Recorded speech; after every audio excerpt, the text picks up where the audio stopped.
One. Hey, everybody, welcome back. I'm Emily Moyer. My good friend and co-host Michael Wann is here with me, and this is Playing the Glass Bead Game, episode number 17, and we are ready to play. How you doing, Michael?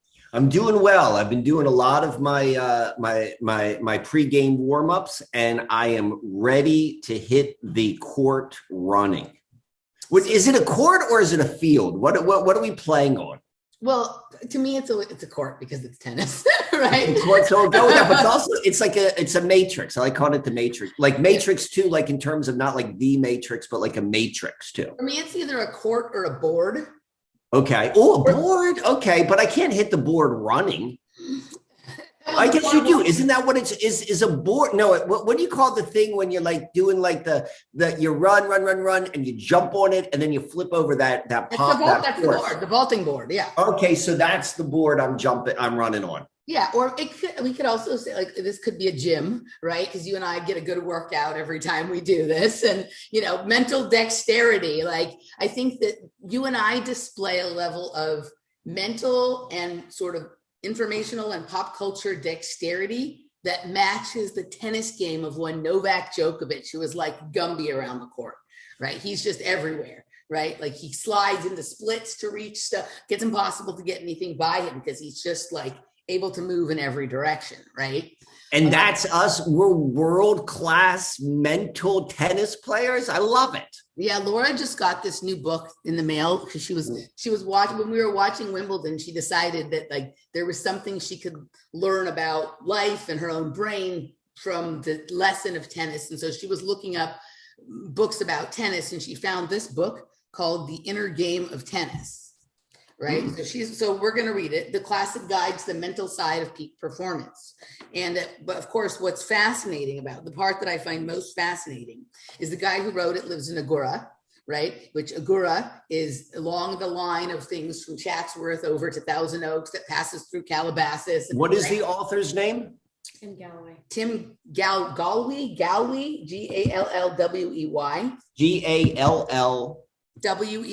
Gallwey. Galway. Ooh.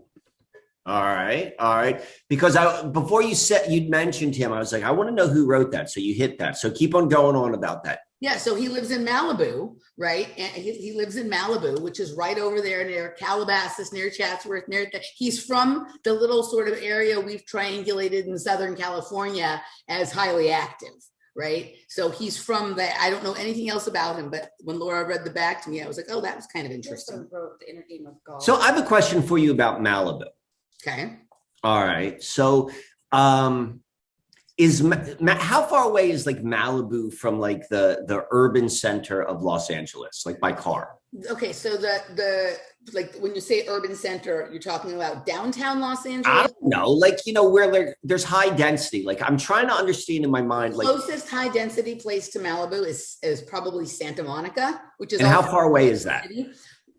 Depending on traffic, anywhere between 10 minutes in an hour. So it's probably like between 8 and 10 miles. Okay. So it's not far. For whatever reason, I always think of Malibu and I say this with quotation marks, like kind of like out in the sticks, like, it's separate from. But it is. So let's get going with the maps pretty quickly this morning. All right. So let's go map of Los Angeles.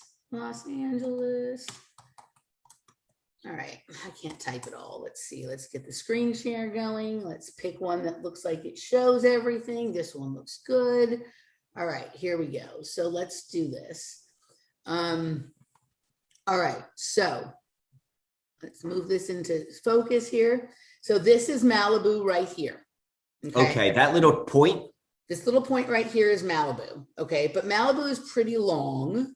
Right. So this is Malibu. This is the Getty Center in Malibu. And this is the Getty Center that is like near UCLA off the 405. So the lore is that they're connected by underground tunnels. And I'm sure that's correct. And then that underground tunnel connects it to UCLA, which is right here, and on and on and on. But anyway, here's Thousand Oaks. Here's Calabasas. Here's Malibu. right? And then Chatsworth is right here. So it's kind of like in a diamond, those 4 places. And at some point today, I think we're going to talk a little bit about this area being Simi Valley and this area over here being like Sunland, Tahunga area, right, based on a topic I think we'll get into. But here's Pasadena, which we've talked about before. Here's the Griffith Park Observatory, which is very famous. Burbank, where a lot of television stuff is shot. And then here's downtown LA here. And over here is what is called the West Side, where you would have like Westwood, West Los Angeles, Santa Monica, all of that kind of stuff. So Malibu is kind of over here. And there's this mountain range, the Santa Monica Mountains, that sort of separates it from all of these different valleys or more dense population centers. The thing that's surprising to some people about Malibu is it isn't all glamorous. There's a lot of like old property there that people like, they can only afford to live there because their parents or someone in their family bought it like long time before it was a glamorous place to live. But there's like, trailer parks and rundown homes and very modest places that people live.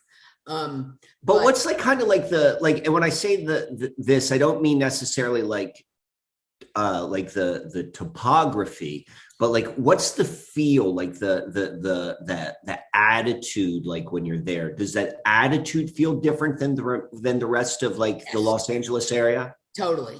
So what is that? What is the attitude? How is it different? So it feels not in touch with reality. It feels Twilight Zone, and that isn't necessarily because of wealth, although that's part of it. There are obviously people there with extreme wealth, and so that automatically creates a certain Twilight Zone, but it's just because of the way it is kind of separated. Like there's children who grew up in Malibu, right, who like literally it's like being sheltered, like being in a small town in the middle of the country. Like they didn't ever grow up on streets that have street lights or anywhere near a freeway, or there's not your regular sort of like suburban or urban activities going on there. It's really much more like being at a golf resort, like a vacation resort that is far removed from anything, right? So it's kind of like being at summer camp.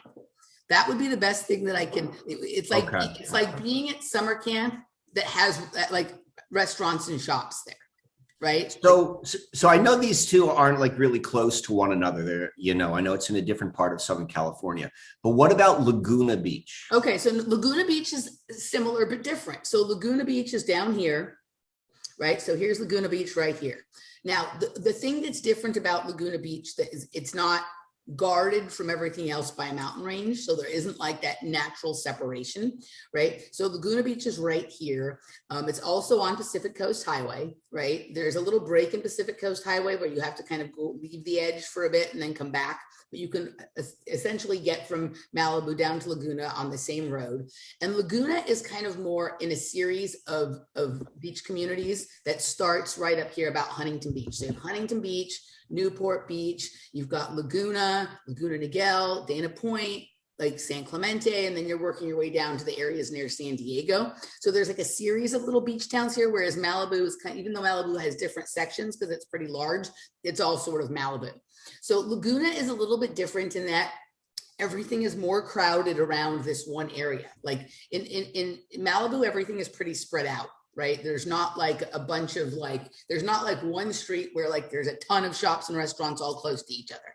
There's a few little pockets around Malibu, but when you go down to Laguna, right, if you're staying kind of on the main drag, there's like a few miles of shops and restaurants. It's more catered to tourists. That Malibu is not catered to tourists other than of the surfing kind. Like surfing or hiking, if you go there to do your activities, but it's not like there's like one street where you go to buy all your t-shirts and this and that and the other thing. It's more like there's little tiny shopping centers that are more in different enclaves of Malibu, but none of Malibu is geared toward tourists. It is geared toward the people that reside in the Twilight Zone, right? Whereas Laguna, there are people that live in Laguna, of course, but Laguna is much closer to the rest of Orange County than Malibu is to the rest of Los Angeles. Okay. So you'll have people like, who they go over here to do a lot of their stuff, whereas people in Malibu stay in Malibu for most of their stuff.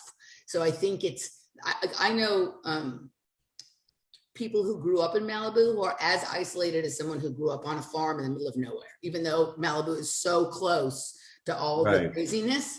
that mountain range energetically and geographically seems to have cut something off from some of the energies of Los Angeles. Some of the energies of Los Angeles, the celebrity energy, the decadence and wealth, that seems to have carried over there. But like a lot of the speed in terms of like the need to keep up with everything and whatever, that's not there. You just lose track of time when you're in an outfit, right? And Laguna is not quite like that.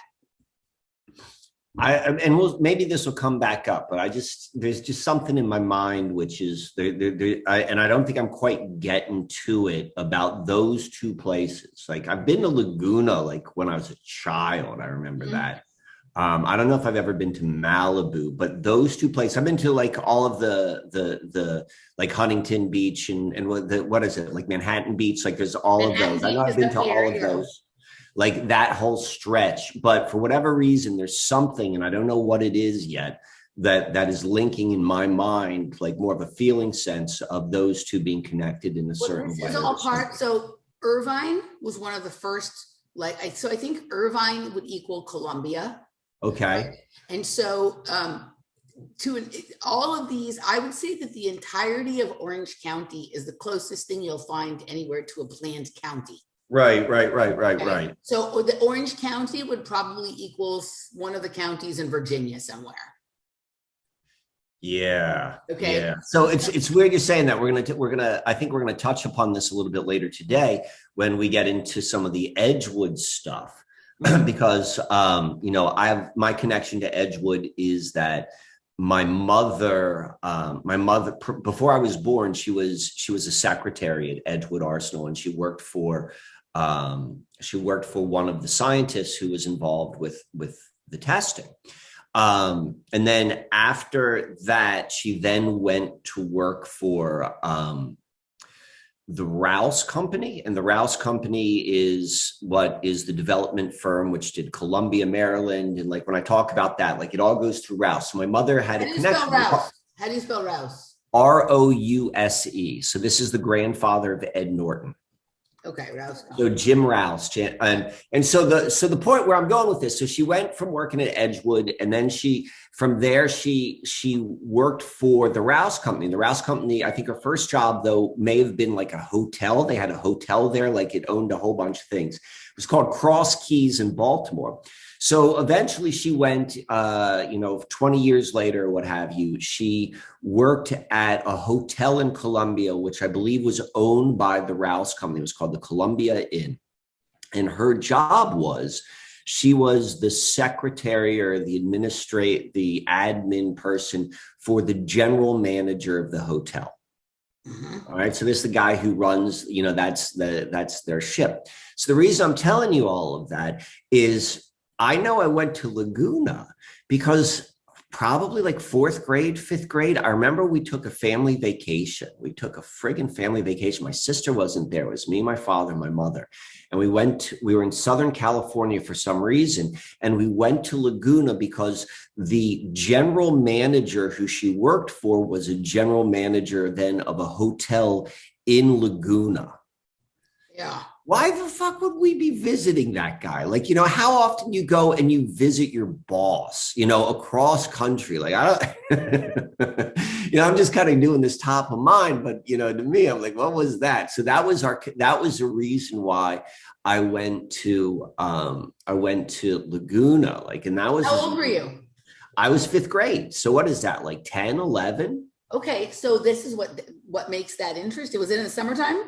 Yeah, definitely. Okay, so Michael, what makes that interesting is about that same age, I went on a vacation with a family friend of ours to Laguna, and we were there for a couple of days. So it would be fascinating if we were there for this during that same summer. Yeah. Right? So I've only ever been to Laguna to stay overnight twice. I've also been to Dana Point once. I've been to Dana Point with my father and sister once as an older teenager, or maybe something like that. But then I've been to Laguna once with Laura just overnight a few years ago. And I've been to Laguna with my friend Marjorie when I was younger and her family. And we were there for a couple of days in the summer, like right in a little village doing unusual sets of activities.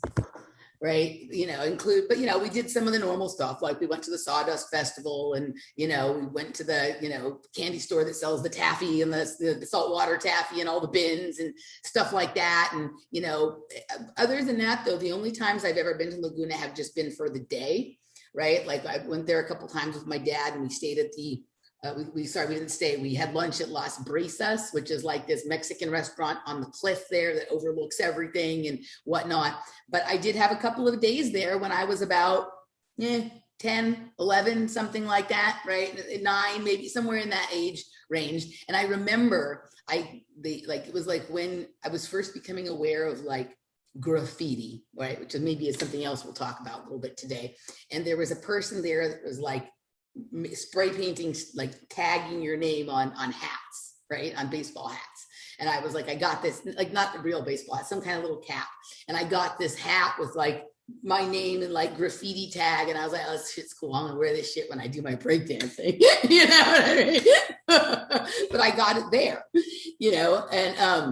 and the tone and the feel and whatever of the place is very palpable for me right now as we're talking about it. Like I can see the dirt on the ground where I'm walking and all of that stuff, right? All right. So can I add another element of my backstory into this? Yes, please. All right. So I think I've probably talked about it a bunch of times. This is one of like the big mysteries in my memory. In my life was this one trip where I was at San Francisco and I was on top of the one of the exposition buildings in San Francisco. I forget what it's called. I think it's called Palace of the Arts. And I'm like, how the hell did I get there? And I've talked to you about this with Howdy, and I'm just like, what? That does not make sense to me in like a linear understanding of reality. Like I know why I was in San Francisco. I was there for a work trip. So, okay. So I was, if I recall correctly, this is like around 2001, like 2000, like that time period, 2000. I did maybe a 2-week stretch where I was going to all of these different satellite offices on the West Coast. So I was working for a company, and like the US headquarters was in Reston, Virginia, right outside of DC. And I was going out like from corporate to these different offices. And so I did like San Francisco. I remember doing Seattle. I did Los Angeles. And then I was like, hey, I'm going to go. I had a very, very good friend of mine. I had a good friend of mine from college who was he was living in Laguna. And so I remember I went down, and I hadn't seen him for like 10 years or 5 years or what have you. So I went and I spent some time with him. So I want to go. So this guy here, I'm going to go show you who this guy is. Normally, did you give me screen share capability? Yes, you did. So this is the guy right here who I went and I saw, Dan Polley. This is him right here. And you could see his, he's Parnassus, like the Imaginarium of Dr. Parnassus. He is a, currently he's like, in that like top echelon of neuroscientists. He works for Harvard. He has his own lab.